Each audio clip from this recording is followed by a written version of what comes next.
At first, they thought she was resting. The raptor had been moving swiftly for a long stretch. But after 3 whole days of no movement at all, Owen began to worry, which really worried Maisie. Owen was not the kind of guy who worried, and he knew Blue and raptor behavior better than anyone did. Maisie kept telling herself that it was a glitch.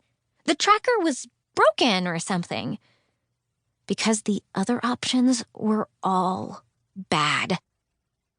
They'd been staying with some friends of Owen's, and luckily the ranch was not too far from Yosemite. So they packed up Pumpkin and hit the road.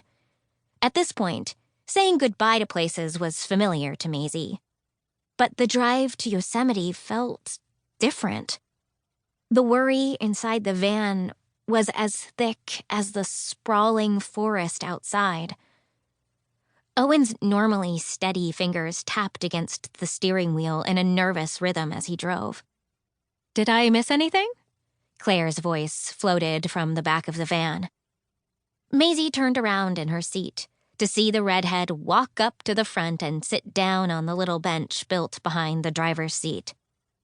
She rested her hand on Owen's shoulder, and he grabbed it, pressing a kiss to her knuckles as if he were a knight in a fairy tale. Maisie giggled, feeling instantly lighter. "Good nap, Sleeping Beauty?" Owen asked. "Great," Claire answered. "I see we're almost there." "As long as we can get through," Owen said. "Get through where?" Maisie asked, not understanding. "We're not exactly going to the tourist entrance," Claire explained. Maisie's eyes widened. "Are we sneaking in through the back or something?" "More like shuffling in through the side," Owen said. "Why?"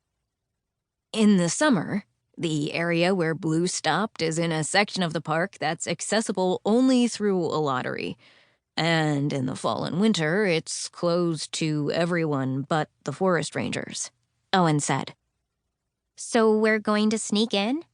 "That's the plan," Claire said as Owen came to a stop.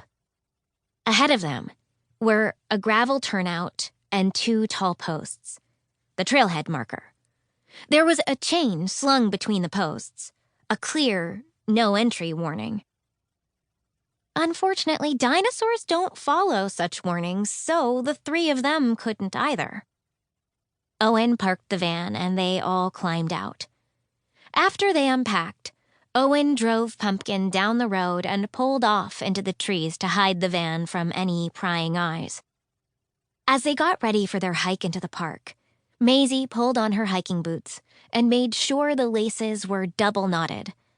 The last thing she wanted was to trip while running from a predator.